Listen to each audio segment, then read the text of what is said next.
Good morning everyone. Chapter number 3 कर रहे हैं हम वेक्टर कैलकुलस का। उसका टॉपिक कर रहे हैं हम divergence of a vector function. इसमें हमें क्या करना है, फंक्शन लेट करना है F vector is equal to f1i plus f2j plus f3k। I J K हमारे यूनिट वेक्टर हैं और ये हमारा डिफरेंशिएबल वेक्टर पॉइंट फंक्शन है। और f1 f2 f3 हमारे फंक्शन किसके हैं, x y और z के। अब हमें डाइवर्जेंस ऑफ f निकालना है और इसकी नोटेशन है डिव f। और जो हमारा डेल्टा था, डेल्टा का अगर हम डॉट प्रोडक्ट किसके साथ लेंगे, f वेक्टर के साथ लेंगे तो उसको डाइवर्जेंस ऑफ f बोलते हैं। तो divergence of f is equal to delta dot f।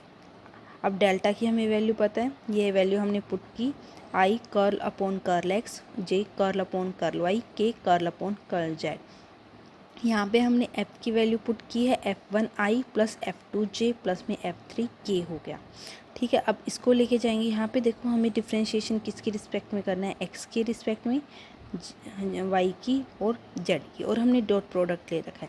तो डॉट प्रोडक्ट ले रखा है तो हमें पता है कि i का i के साथ डॉट प्रोडक्ट क्या होता है, 1 होता है। और i का j के साथ डॉट प्रोडक्ट क्या होता है, 0 होता है।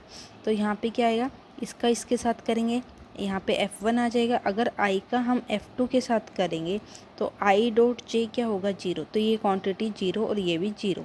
तो हमारा क्या आएगा, divergence of f is equal to curl f1 upon x plus curl f2 upon में y plus curl f3 upon में z है। अब देखो यहाँ पे हमने लिया क्या है, दोनों का डॉट प्रोडक्ट लिया है।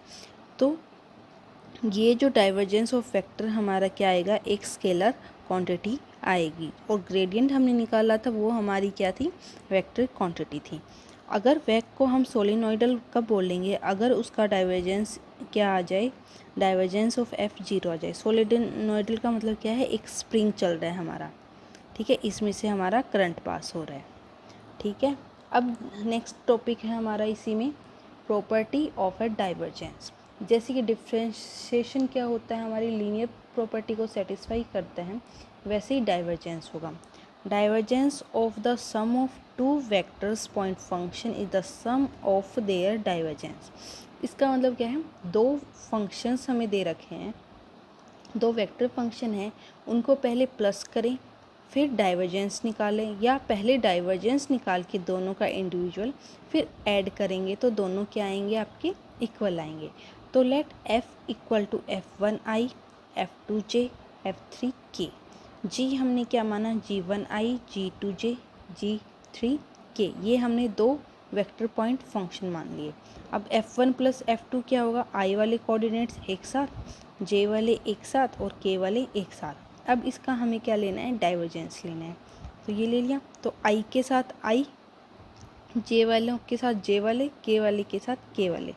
Curl curl upon curl x f1 plus g1, curl f2 g2 by curl y, curl f3 plus g3 by curl z हो गया।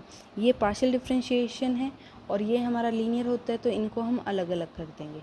तो ये क्या आ गया आपका, del dot f plus del dot g आ गया। यही हमें प्रूफ करना था।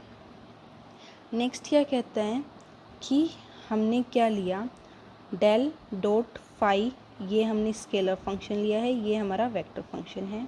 और इन दोनों के प्रोडक्ट पे हम डेल लगाएं तो प्रोडक्ट का हमारे पास डिफ्रेंशिएशन में क्या होता है, अगर हमें डिफ्रेंशिएशन निकालना है u इंटू वी का, तो first function as it is second का डिफ्रेंशिएशन प्लस फिर second as it is first का डिफ्रेंशिएशन। सेम यहाँ पे करेंगे। ये दो फंक्शंस हैं, इनका प्रोडक्ट ले रखा है, तो चाहे तो पहले प्रोडक्ट ले लो फिर डेल के साथ डॉट प्रोडक्ट ले लो, या इंडिविजुअल करेंगे तो भी हमारा क्या आएगा, सेम आएगा। अब यहाँ पे क्या है, डेल फाई डॉट एफ लिया, फिर फाई को एज इट इज़ लिया हमने, डेल डॉट एफ लिया। तो ये दोनों क्वांटिटीज आपस में क्या है, इक्वल है। डाइवर्जेंस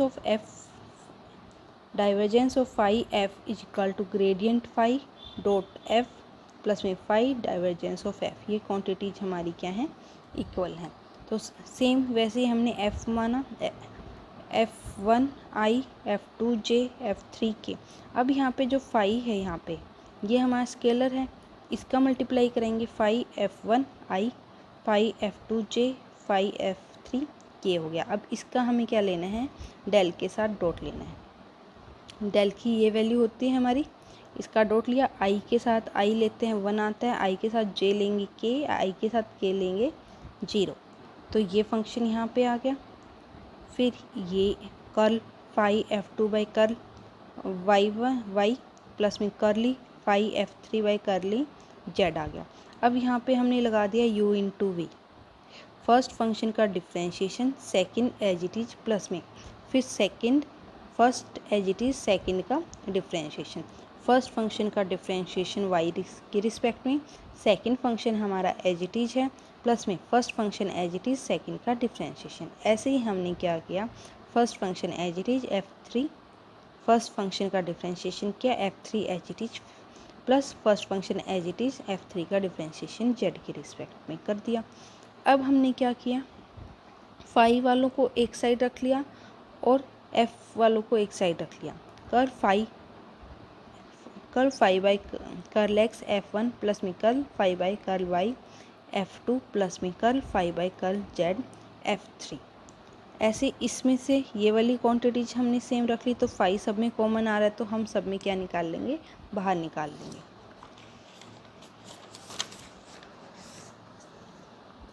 तो यहाँ पे देखिए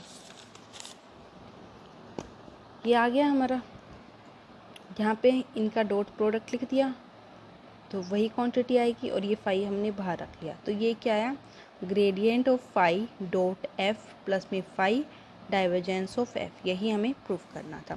अब नेक्स्ट क्या कहता है कि डाइवर्जेंस ऑफ एफ अगर 0 है, कोई फंक्शन कांस्टेंट है, फिर उसका डाइवर्जेंस लेंगे वो 0 आएगा। तो हमें प्रूफ क्या करना है कि अगर डाइवर्जेंस ऑफ एफ हमारा 0 कब होगा, अगर f कांस्टेंट होगा। सेम जैसे डिफरेंशिएशन में हम करते हैं, कांस्टेंट फंक्शन का डिफरेंशिएशन क्या आता है, हमारा 0 आता है। तो यहाँ पे करा डेल डॉट f निकाला, डेल की वैल्यू f। अब हमें f क्या दे रखा है, कांस्टेंट दे रखा है, यहाँ पे निकाला I dot curl F upon curl x, J curl F upon में कर्ल वाई, के कर्ल एफ अपॉन में कर्ल जेड। अब कांस्टेंट फंक्शन का डिफरेंशिएशन आ गया 0, तो डेल डॉट एफ क्या आ गया 0।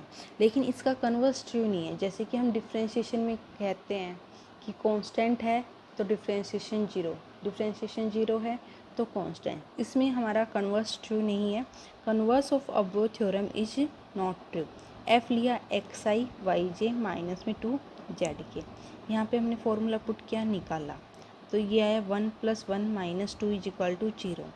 देखो डाइवर्जेंस तो 0 आ रहा है, लेकिन फंक्शन हमारा कांस्टेंट नहीं है, तो इसका मतलब इसका कन्वर्स ट्रू नहीं है। आज इतना ही करते हैं, थैंक यू।